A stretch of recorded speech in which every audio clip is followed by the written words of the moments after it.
everybody, MBG here today with a look at the newest White Dwarf. We're taking a look at issue 42, dated 15th November 2014. This was the big issue that leaked all the new Tyranid kits that are coming out, as well as the big Shield of Baal campaign book, which of course, you know, I guess if you're a Blood Angels player, you're not too happy about it because we might not see those for a while. But if you're a Tyranids player, it's great, right?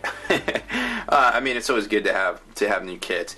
I really like this new plastic zoanthrope. I actually played Tyranids quite a few years ago, and the metal ones were they had great detail, but they were kind of a pain to deal with and keep upright and things like that. And then the fine cast ones, so it's not even worth talking about the fine cast ones. But these plastic ones, they definitely look cool, and I'm kind of sad I don't play Tyranids anymore. So here's this week's contents. We got, of course, the new previews of the new models, the one kit that makes 3 different things apparently: 1 neurothrope, 3 zoanthropes, or 3 venomthropes. And then you've got the new releases, the Shield of Baal book, and some other Black Librarian. Some cool stuff for the holidays: the Army case, project box, some paints and palettes and things, and apparently the Citadel mug. We had the paint pot, now we have the mug. So kind of interesting stuff there. The paint splatter article once again was a little lackluster in my opinion. I didn't like that it was, it seemed like they took it, and they said something like this is a preview of the Tyranid painting guide. It almost seemed like they took it straight out of the Tyranid painting guide, and I was a little disappointed because I'm really used to that format they've been going with for the last 40 issues or so, and the last 2 they kind of switched on us, and I don't feel like it's as easy to follow, but that's just my personal opinion, I guess. So let's take a look at the new models. Here we've got the Venomthrope kit. I mean, just take a look at this guy. It's amazing, like all these different tentacles, and it doesn't have the same. You can tell they're not the same arms and stuff here. You got different versions of arms with little mini tentacles and things like that. Then on the back here, you've got these the air venom sac kind of thing, so it can kind of float around and do its thing, and you know. Just kind of protect the bugs there. These are really good looking models. Like, I'm super stoked that they finally put these out in actual plastic, and you know, we're really it's really nice to see, because I mean, these things, I don't know what the price point's going to be. I'm sure it's in here, but these are very well done in my opinion. I love the crests up here on top of the zoanthropes, and then they've got this little like chin piece here, which you can kind of see a little bit better in that shot right there, and it's just very good looking stuff. Like they and all the brain matter here for the actual psychic powers. And then we got the neurothrope, which they go into talking about the Duma Melanti right here, which is kind of interesting, you know, that maybe this is the replacement for them. I don't know. You know, of course they're not going to say that because they never came out with a model for it, but they're going to try to reference it where they can, I'm sure. This crest is pretty awesome, and then you've got the psychic spine that comes out the back here. It's got some fleshy parts that broadcast out of it, so apparently you can make one of these in the kit. Then we've got the Invasion Swarm painting guide, which, like I said, it seemed like the paint splatter was just taken verbatim out of it. Now, here's the Shield of Baal Leviathan campaign, which apparently the Tyranids are starting to make planetfall on some of the outskirts. The Baal system, it isn't just a planet Baal, it's like a whole system of planets, and some of the outlying planets, I believe it's called the, what would it be, the Cryptus system on the outskirts of the Baal system, are starting to come under attack from High Fleet Leviathan, which is pretty interesting. So you've got this this 2-book kit kind of thing, and let's take a look at some of the price points on these. So right here you can kind of see, of course, remember this is your international edition, so you're going to have all sorts of different things. So you've got Shield of Baal Leviathan, you're looking at $74.25 retail. Now that's comparable to the what is it, the Nagash book kind of thing, like they were doing with the End Times and everything like that. So it's kind of interesting to see what their aim is for all of this, as far as, you know, or if they're going to put these out, multiples of these and bridge the gap, so to speak, between the Tyranid release and the rumored Blood Angels release, which would be really neat to see a Blood Angels release and to make it kind of fluffy and things. But when you're putting out multiple books that are like $74, you got to start to pick and choose what you're going to buy at that point.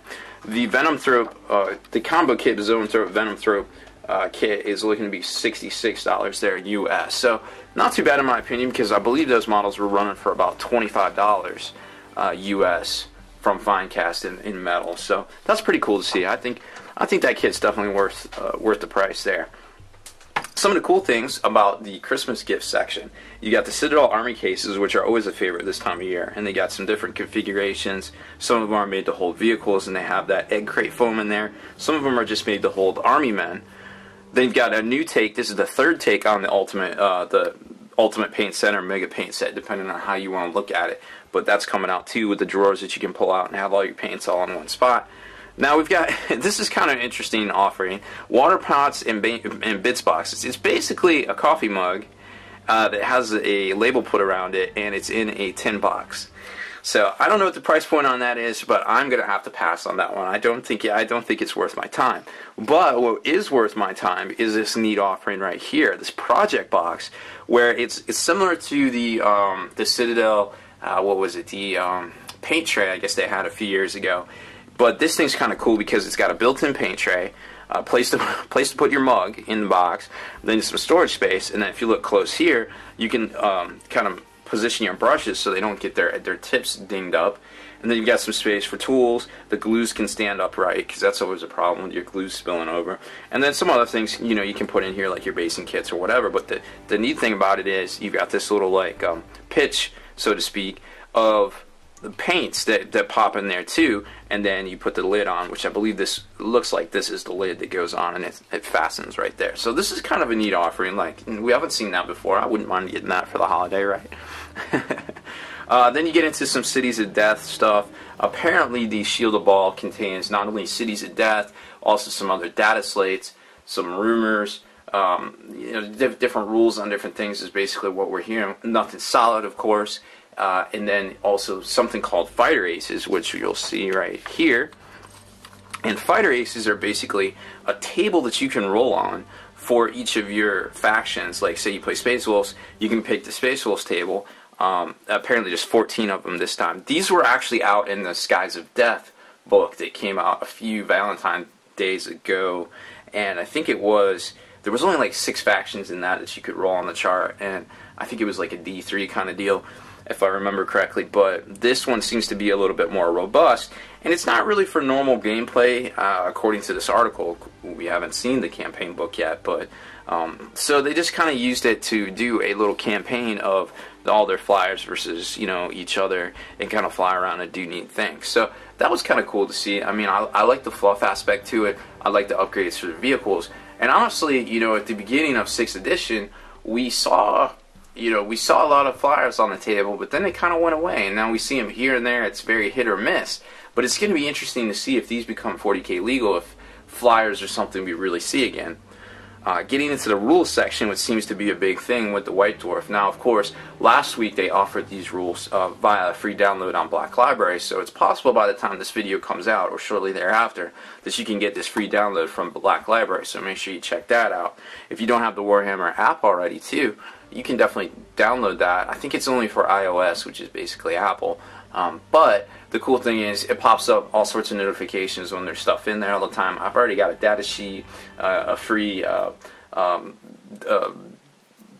was it, like some sort of excerpt from one of the novels, I guess a novella they call it, and one narrative. So that was pretty cool. Supposedly when they introduced this app, there's also going to be data sheet downloads as well, like direct data sheet downloads, and one of them was supposed to be that Adamantia Lance, which we haven't seen yet, but that's okay. I'm willing to wait for free stuff, right?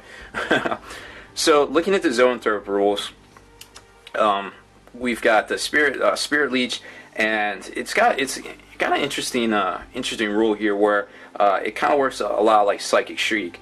And Psychic Shriek, remember, you still get an invulnerable save against Psychic Shriek. This is pretty much the same way. No armor saves or cover saves allowed. And you also get to add 1 dice pool to your warp charge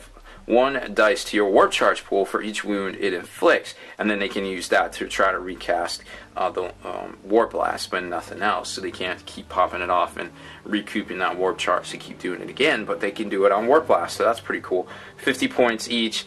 Pretty much the same stat line we've seen in the past there, and some other special rules too, so not too shabby. The 3+ invulnerable definitely helps, and at the end of the day, what are you going to shoot at with Tyranids? Are you going to shoot at a couple of Zoanthropes, or are you going to shoot at all the dudes that are about to assault you next turn? So chances are they're going to survive, and they're going to do stuff, even at their points cost. Here's a paint splatter article we were talking about like I said, I mean, I like how it's bigger and it's showing things, but I don't like that it's just one product or one project. I liked it when it was multiple projects for, you know, like, hey, here's how to do Tyranid flesh. Hey, here's how to do the carapaces. Hey, here's how to do this paint scheme or whatever, this particular hive fleet. Maybe they've run out of material. Maybe I'm just, you know, after 40 issues, they've already done so much. Maybe I'm just, you know, maybe we're just setting the bar too high. But I don't know what it is. I don't like change, and I don't like this. I don't know whether this is an exact excerpt from the new Tyranid paint guide. But, I mean, that being said, it's incredibly well detailed, very well done. It shows you a lot of stuff. Then you get into two different sections right here that, you know, have multiple aspects to them. It's not just, hey, it's this stuff. So the pictures are bigger, but it takes up more space. I don't know whether that's by design or they're just running out of content. It's hard to say. And then in the back, we just got, you know, a bunch of filler stuff, like how different things work, and some background things for you to check out, some more previews and things like that. Really, really cool looking. What is this? The Adeptus Mechanicus. Oh, the Thanatar. Brain fart right there. So really cool looking Thanatar automaton there. And then, of course, we get into, hey, what's coming out next week? Well, once more into the End Times. What's that mean? Does that mean we get a new End Times book? Because that would be really swell. I love the End Times. Cities of Death Battle Report, and the latest Forge World. And we get a new Forge World. We get Forge World bundles for Black Friday. Because remember, this comes out the week before Black Friday, and basically showcases what's coming out that week. So, I don't know if they're going to make a big push to having some sales and do some different things then, but, hey, you never really know with Games Workshop, so maybe we're in for something, for a nice treat, or maybe we're just in for just whatever they can kind of put together, right? It's hard to say. So there's the back cover. It's obviously a doozy, some Venanthropes rolling up on some Cadians. So that's about it for this one, guys. I hope you enjoyed it. Make sure you stay in the trenches, subscribe to this YouTube channel, check out the blog, SpikeyBitsblog.com, and listen to our podcast, ForgeNarrative.com.